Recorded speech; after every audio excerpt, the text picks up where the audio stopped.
Hello class 10th students, welcome back to my channel बाबा maths वाला। और आज हम लोग स्टार्ट करने वाले हैं क्लास 10th का सर्कल चैप्टर। और इस सर्कल चैप्टर ये है latest videos for term 2। Term 2 के लिए हम लोग लेटेस्ट वीडियोस बनाने जा रहे हैं क्लास 10 का सर्कल का। तो एकदम टिल द एंड देखें आप, बिकॉज ऑफ इस वीडियोस को कंप्लीट देखने के बाद सर्कल के क्वेश्चंस में बिल्कुल भी डाउट नहीं रहेंगे। ठीक है, बिल्कुल भी डाउट नहीं रहेंगे, इसकी गारंटी हमारी है। आप पहले वीडियोस देखें, पहले इस्तेमाल करें, फिर विश्वास करें। मतलब पहले वीडियो देखें और फिर आप जुड़ जाएं हमसे एकदम विथ माय हार्ट। चलिए तो स्टार्ट करते हैं सर्कल। सबसे पहले हम लोग सर्कल का डेफिनेशन देखेंगे कि what is the definition of circle.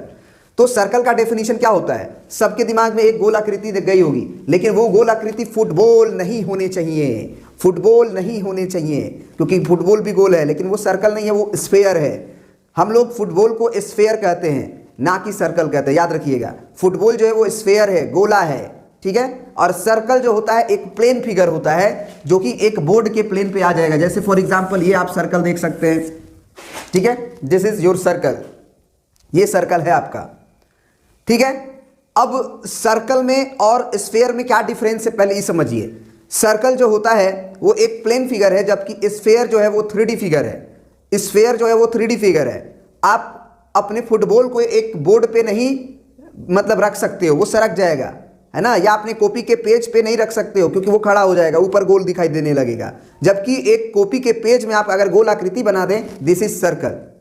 तो सर्कल के आप एक्चुअल डेफिनेशन पे आते हैं थोड़ा सा लोकस के हिसाब से, ठीक है, या कलेक्शन के हिसाब से, क्योंकि क्लास 11th में अब जाओगे तब लोकस भी समझ में आ जाएगा।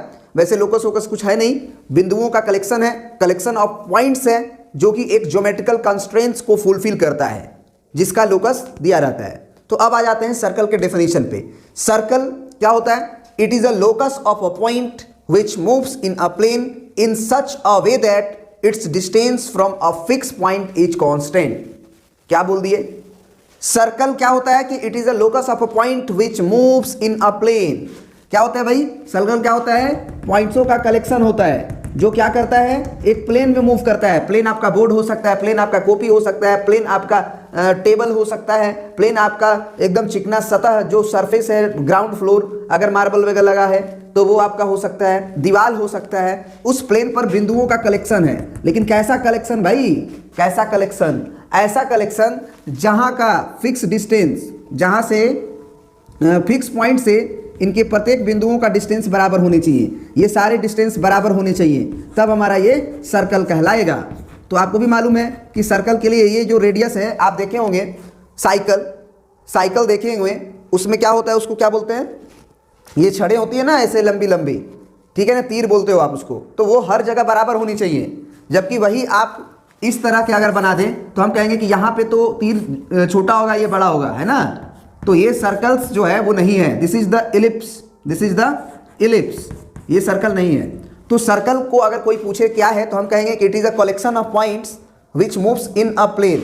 एक प्लेन में मूव करता है कुछ इस तरह से कि प्रत्येक बिंदुओं का डिस्टेंस एक फिक्स पॉइंट से कांस्टेंट रहता है एवरीवेयर। चाहे आप उस बिंदुओं का कहीं से भी पकड़ के और सेंटर से मिलाएं, फिक्स पॉइंट को सेंटर भी कहा जाता है, ठीक है ना। This fix point is called centre and this distance from circle to centre is called radius. तो ये हमारा पूरी तरह से सर्कल को समझाने का डेफिनेशन था। अब आप समझ गए होंगे। अब सर्कल में हम लोग पढ़ेंगे कि एक सर्कल और एक टेंजेंट के बीच में क्या रिलेशन होता है, यानी कि what is the relation between a line and a circle.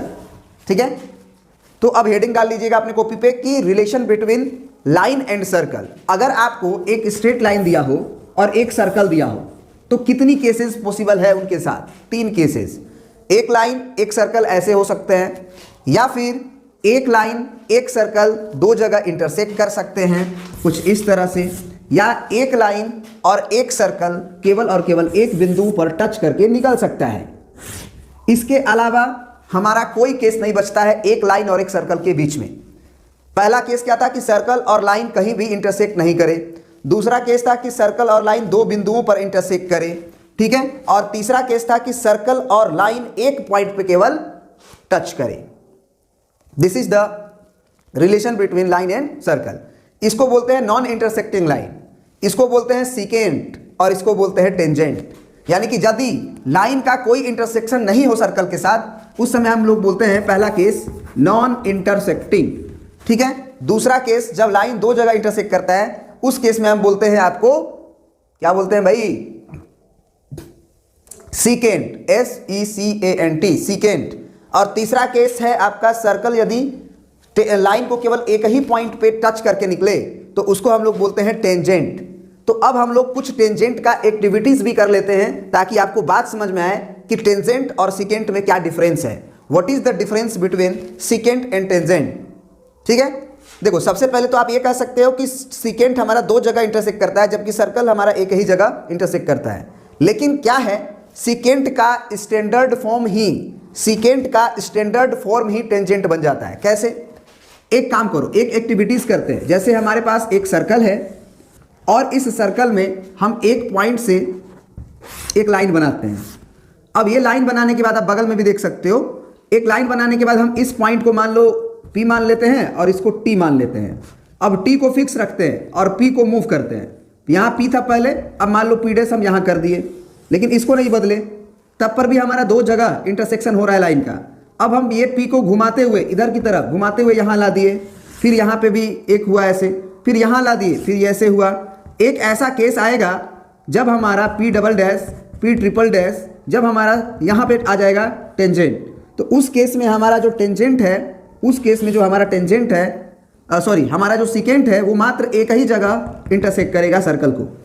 यहाँ पे क्या था, यहाँ पे भी इंटरसेक्ट, यहाँ भी इंटरसेक्ट। ये दूसरा जो हमारा लाइन था उसमें यहाँ इंटरसेक्ट, यहाँ इंटरसेक्ट, यहाँ भी यहाँ इंटरसेक्ट, यहाँ इंटरसेक्ट। तो जब इसका मूवमेंट होता गया तो हमने पाया कि कोई एक ऐसा केस बचा जिसमें हमारा सर्कल केवल एक ही पॉइंट से टच करके निकला है।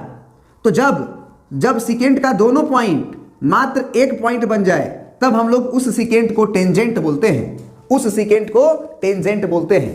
क्या ये कहानी समझ में आ रही है? कहानी समझ में आ रही है तो लाइक कर दो भाई, और अपने दोस्तों के पास प्लीज करके शेयर भी करो, है ना, अगर बातें समझ में आ रही है तो। चलो अब हम लोग सबसे पहला थ्योरम पढ़ेंगे, सबसे पहला थ्योरम पढ़ेंगे आपके एनसीईआरटी का, और वो क्या है आप स्क्रीन पे देख सकते हैं। ये क्या है आपका कि the tangent at any point of a circle is perpendicular to the radius through the point of contact. अब एक वर्ड आया है इसमें, पॉइंट ऑफ कॉन्टेक्ट। थ्योरम तो आपने पढ़ लिया, फिर से पढ़ देते हैं। The tangent at any point of a circle, यानी कि आपके पास एक सर्कल है और इस सर्कल के किसी भी पॉइंट पे जब हम टेंजेंट खींचते हैं, एनी पॉइंट ऑफ सर्कल, मान लीजिए कि हम यहाँ पे टेंजेंट खींचते हैं, ठीक है जी, इस पॉइंट पे हम लोग क्या करते हैं, टेंजेंट खींचते हैं। तो कह रहा है कि the tangent at any point of a circle is perpendicular to the radius, is perpendicular to the radius. तो ये हमारा सर्कल का सेंटर है, और रेडियस के बारे में हमने पहले ही बता रखा है कि रेडियस जो होता है वो सर्कल से सेंटर की दूरी होती है।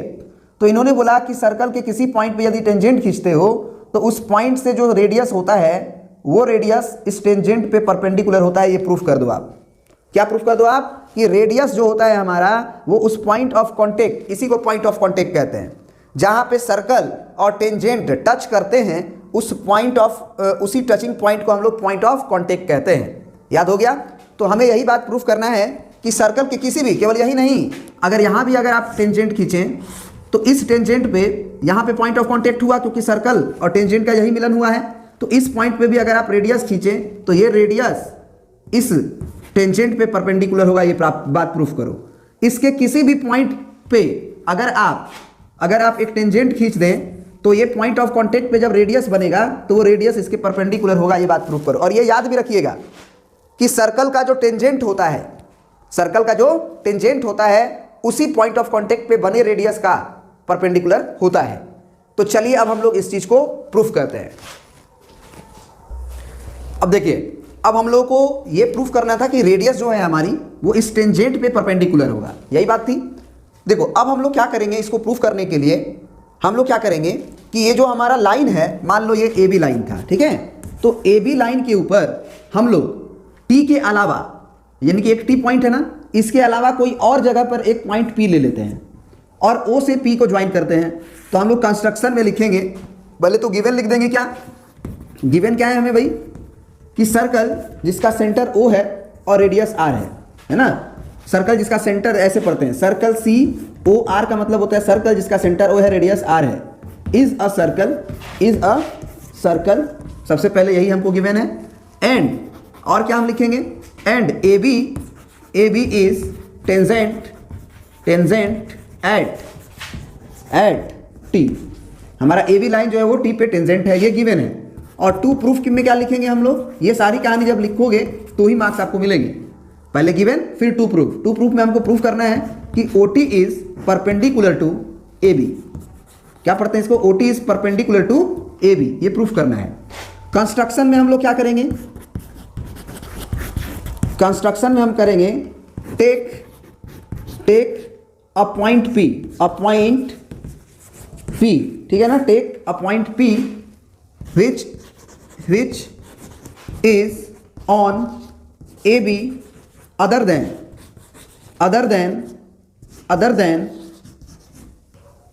T। मतलब T के अलावा हम AB पर एक पॉइंट P सेलेक्ट किए। Take a point P which is on AB, है ना, which is on AB other than T and P must lie outside the circle। अब बोलो ये क्यों, मस्ट भी क्यों लिखे, P जो है वो आउटसाइड द सर्कल लाई करेगा। क्यों लाई करेगा, क्योंकि अगर P सर्कल पे लाई कर गया तो ये AB जो लाइन है, ये जो AB लाइन है वो टेंजेंट ना हो के बल्कि सीकेंट हो जाएगा। क्यों, क्योंकि जरा सोच के देखो कि P अगर P हमारा अंदर हो गया, मतलब अगर आउटसाइड नहीं हुआ अंदर हो गया तो T तो अंदर था ही। इसका मतलब तो यही ना होगा कि अगर यहाँ T है और ये हमारा AB था तो P को अंदर जाना पड़ेगा। अगर बाहर है तभी ना ये टेंजेंट होगा। और P एनी पॉइंट है इस टेंजेंट के ऊपर, तो every point of P which is other than T lies outside the circle, है ना। कोई भी पॉइंट P हो, अगर ये सर्कल के मतलब कोई भी ये पॉइंट P हो, ये सर्कल के इस टेंजेंट के अलावा, इस टेंजेंट पर, है ना, इस टेंजेंट पर इस पॉइंट T के अलावा कहीं भी आप रख लो, वो सर्कल के बाहर ही होगा। ये सर्कल के बाहर ही होगा, केवल टी को छोड़ के। तो वही वाली कहानी है ना, P must lies outside the circle. अब यहां पे क्या हुआ, कि सर्कल पे अगर वो बाहर पॉइंट P होगा तो इसका मतलब यहां पे हम लिख देंगे, है ना, दिस इंप्लाई कि O से P का जो डिस्टेंस होगा, वो जो O से P का डिस्टेंस जो होगा वो हम इसको लिख सकते हैं, ये रेडियस है हमारा, इसको हम कुछ देर के लिए m मान लेते हैं, है ना। तो m से P तक का डिस्टेंस जोड़ना होगा OP में, तो OP बराबर हम लिख देंगे OM और प्लस MP, यानी कि रेडियस प्लस MP। क्या ये बात समझ में आ रही है, रेडियस प्लस MP, है ना। तो इस तरह से ये पता चला हमें कि OP का जो लेंथ है ना, OP का वो radius plus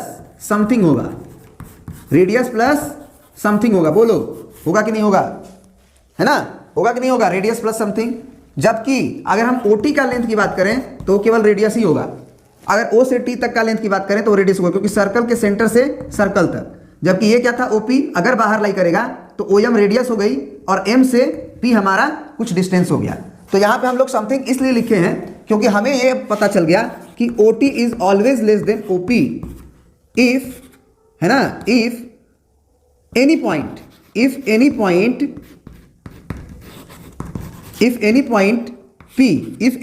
P other than T।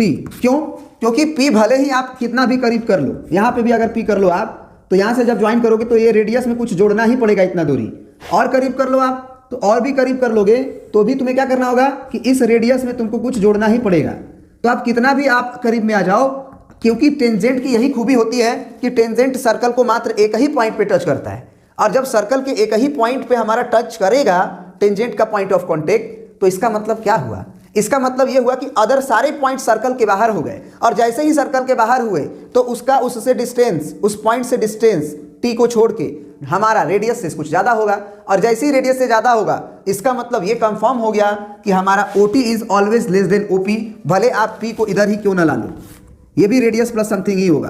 तो ये T के अलावा कोई भी पॉइंट का डिस्टेंस अगर हम O से मिलाएं तो वो रेडियस से ज़्यादा होगा। और एक बात याद रख लेना कि अगर एक पॉइंट से, अगर एक लाइन के ऊपर, अगर एक पॉइंट से एक लाइन के ऊपर सबसे शॉर्टेस्ट डिस्टेंस अगर वो है तो वो लाइन निश्चित रूप से परपेंडिकुलर होता है। ये बात आपको मालूम होना चाहिए। हमने क्या बोला, हमने ये बोला कि अगर एक पॉइंट से और एक लाइन के ऊपर सबसे छोटा डिस्टेंस अगर हम प्रूफ कर दिए कि ये हमारी सबसे छोटी डिस्टेंस है, तो वो छोटी डिस्टेंस पक्का परपेंडिकुलर होगा, क्योंकि परपेंडिकुलर को छोड़ के जितना भी डिस्टेंस होगा वो हमारा क्या हो जाएगा,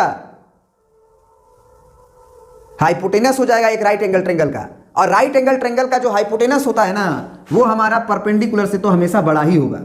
तो इस तरह से हम लोग बोल सकते हैं कि एक राइट एंगल ट्रायंगल में हमेशा जो हाइपोटेनस है वो बड़ा होगा। इसीलिए सबसे छोटी डिस्टेंस को हम लोग परपेंडिकुलर मानते हैं। तो इस तरह से हम यहाँ पे क्या लिख देंगे कि OT is less than OP if any point P other than T, hence OT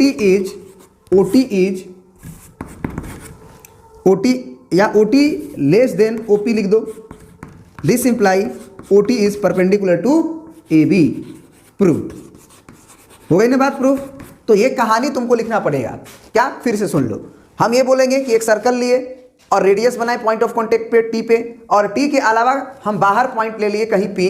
अब हम ये बोलेंगे कि अगर O से P को ज्वाइन करें तो P तो पक्का बाहर होगा, क्योंकि हमें टेंजेंट दिया है और टेंजेंट एक ही पॉइंट पे टच करता है, तो P कहीं भी लेंगे वो T से बाहर अगर हुआ तो वो सर्कल के बाहर होगा। इस तरह से उसकी डिस्टेंस अगर हम सेंटर से मिलाएं तो उसकी डिस्टेंस रेडियस प्लस समथिंग होगी। दैट मीन्स कि OT सबसे शॉर्टेस्ट डिस्टेंस हुआ। और अगर एक पॉइंट से एक लाइन के ऊपर यदि सबसे शॉर्टेस्ट डिस्टेंस हम ये प्रूफ कर पाए कि ये वो सबसे शॉर्टेस्ट डिस्टेंस है, दैट मीन्स कि वो लाइन परपेंडिकुलर होगा। ये बात हम प्रूफ कर लिए। अब बढ़ते हैं आपका नेक्स्ट पार्ट पर। अब चलिए, अब आपका एक्सरसाइज 10.1 का क्वेश्चन देख लेते हैं। सबसे पहला क्वेश्चन है कि how many tangent can a circle have. एक सर्कल के पास कितने टेंजेंट हो सकते हैं, खुद जवाब दीजिए। How many tangents can a circle have. भैया सर्कल के पास कितने पॉइंट्स होते हैं सर्कल के ऊपर, पहले ये डिसाइड करो।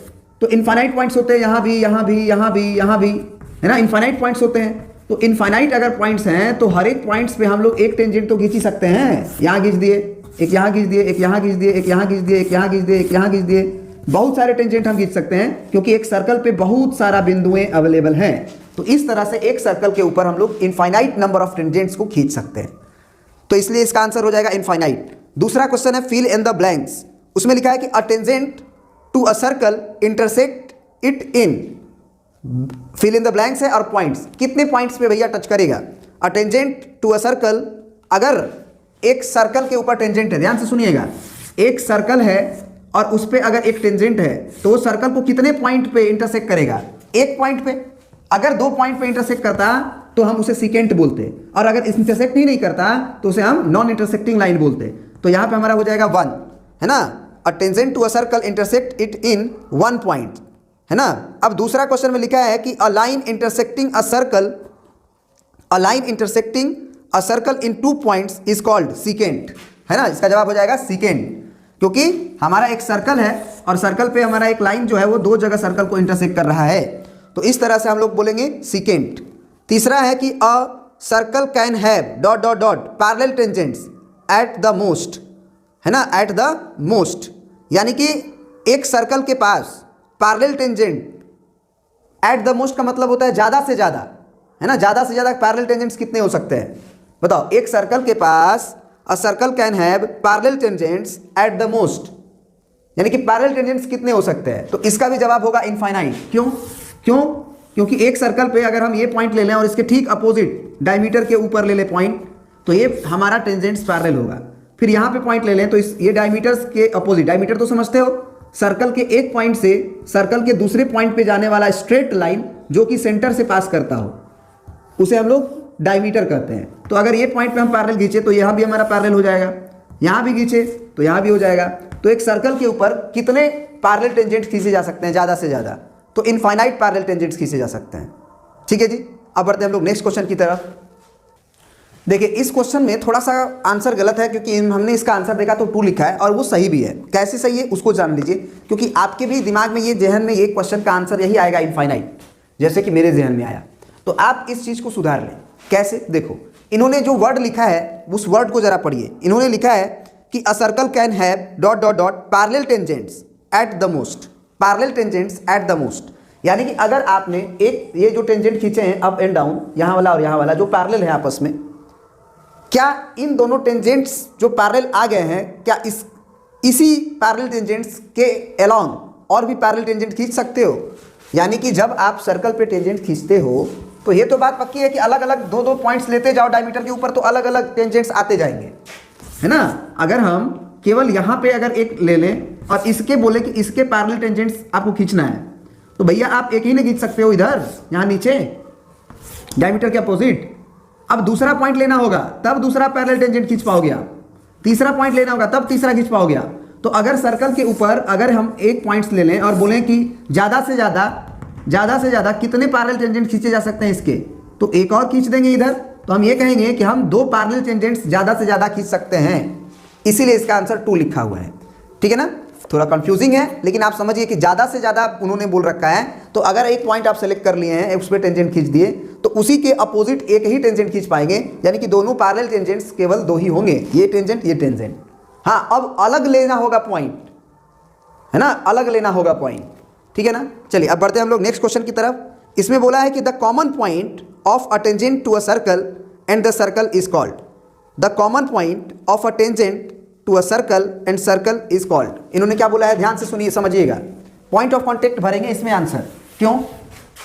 क्योंकि देखिए कह रहा है कि the common point of a tangent, तो टेंजेंट ये हो गया हमारा मान लीजिए, और इन्होंने बोला है कि द सर्कल, है ना, the common point of a tangent to a circle, तो ये वाला पॉइंट क्या कहलाएगा, एंड द सर्कल इज, है ना, क्या कहलाएगा, पॉइंट ऑफ कॉन्टेक्ट। इसी को तो पॉइंट ऑफ कॉन्टेक्ट कहते हो कि सर्कल और टेंजेंट का जहां मिलन होता है, तो यहां पे भरा जाएगा पॉइंट ऑफ कॉन्टेक्ट। अब अगला क्वेश्चन जो है तीसरा, आप स्क्रीन पे देखें क्या लिखा हुआ है कि a tangent P Q at point P of a circle of radius 5 centimetre meets a line, है ना, meets line through the centre O at a point Q so that OQ is equal to 12 centimetre, length PQ is। अब यहाँ पे देखिए हमारे पास क्या है, हमारे पास है एक सर्कल, और इस सर्कल के ऊपर इन्होंने बोला है कि अटेंजेंट PQ at a point P, तो P हमारा P पॉइंट पे हमारा टेंजेंट है, और ये Q मान लीजिए, है ना, अटेंजेंट PQ at a point P of a circle of radius 5 centimetre, ये रेडियस इसका क्या है 5 सेंटीमीटर, ये हमारा सेंटर हो गया। फिर इन्होंने बोला meets a line through the centre O, है ना, सेंटर O से मिला एट अ पॉइंट Q, इस Q को मिला दीजिए। इन्होंने बोला कि सो दैट OQ 12, O से Q तक है जो है हमारा लेंथ 12 है ना, तो लेंथ PQ बताइए। तो भैया यहाँ पे एक पाइथागोरस थ्योरम लग जाएगा ना, एक राइट एंगल ट्रायंगल बन गया, तो राइट एंगल ट्रायंगल में ये हाइपोटेनस में आ जाएगा, ये परपेंडिकुलर में आएगा, और ये बेस में आएगा। तो बेस का वैल्यू क्या हो जाता है, बेस स्क्वायर बराबर हाइपोटेनस का स्क्वायर में से परपेंडिकुलर का स्क्वायर घटाना पड़ता है। तो हाइपोटेनस का स्क्वायर 12 का स्क्वायर है और परपेंडिकुलर का स्क्वायर 5 का स्क्वायर है, यानी कि ये हो जाएगा 144 और -25, है ना, तो ये हमारा बी स्क्वायर है। ठीक है जी, इन्होंने PQ का ही लेंथ पूछा है, तो PQ हमारा बेस है ही बिल्कुल। तो 12 स्क्वायर 144 में से 125 घटाइए, है ना, तो 14 में से 5 गया आपका 9 हुआ, और फिर ये हो गया तुम्हारा कितना 3 में से 2 गया 1 हुआ, और बिल्कुल, और ये 1 हो गया। तो इसका मतलब जो बेस है हुआ हमारा √119 आएगा, 119 आएगा। तो इस तरह से जो PQ का लेंथ है वो √119 होगा, यानी कि इसका option number D is the correct. अब लास्ट क्वेश्चन बोल रहा है कि draw a circle and two lines parallel to given line such that one is a tangent and other is a secant to a circle. कह रहा है कि draw a circle and 2 lines parallel to given line such that one is tangent and the other is secant to a circle. क्या दिक्कत है, बहुत बढ़िया है। सबसे पहले तो आप एक सर्कल ड्रॉ कर लीजिए। अब एक सर्कल ड्रॉ करने के बाद इन्होंने बोला कि draw a circle and 2 lines parallel to a given line. एक गिवन लाइन है, हमें ये दिया है, ये गिवन लाइन दूसरे जगह बनाओ आप कोई भी, तो एक गिवन लाइन मान लो हमको L दिया है। अब इस लाइन के पैरेलल 2 लाइन हमको खींचना है ना। Draw a circle and 2 lines parallel to a given line such that one is tangent and other, है ना, one is tangent and the other a secant to a circle. तो हो गया ना, ये टेंजेंट खींच दिए और ये सीकेंट हो गया, पैरेलल तो सब है ना, M हो गया N हो गया। तो L जो लाइन गिवन था उसके पैरेलल ये दोनों लाइन्स हैं, और एक टेंजेंट है P पे, क्योंकि एक ही जगह से मैंने टच करके गया है, और यहाँ दो जगह इंटरसेक्ट किया है ये, तो ये सीकेंट हो गया। This is called secant and this is called tangent. तो ये पूरी तरह से एक्सरसाइज हमारी कंप्लीट हो गई आपका 10.1, है ना। अब बढ़ते हैं एक्सरसाइज 10.2 के तरफ और उसके थ्योरी और कॉन्सेप्ट को। देखिए अगला जो हम वीडियोस बनाने जा रहे हैं वो वीडियोस इसमें नहीं मिलेगा आपको, वीडियोस एंड स्क्रीन में मिल जाएगा आपको, या आपको आई बटन पे मिलेगा, ठीक है। ये वीडियो का लेंथ हम कम कर दिए।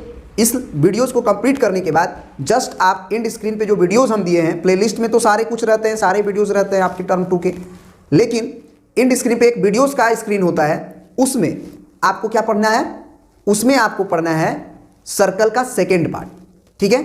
और उसको कंप्लीट कर लेने के बाद पूरी तरह से कंप्लीट हो जाती है आपकी सर्कल चैप्टर। तो मिलते हैं अब नेक्स्ट वीडियो में, और वहां पे लाइक शेयर सब्सक्राइब करना बिल्कुल ना भूलें, क्योंकि उसी से मात्र हम लोगों को मोटिवेशन मिलती है। Thank you and thank you very much. Videos अच्छा लगा तो जरूर कमेंट करें कि कैसा लगा वीडियो आपको, ठीक है। इससे आप भी अगले दिन पढ़ने के लिए एक पॉजिटिव एनर्जी के साथ आएंगे कि हमें तो वीडियो सर की अच्छी लगती है, ठीक है। तो चलिए मिलते हैं हम लोग नेक्स्ट वीडियो के साथ। Thanks for watching.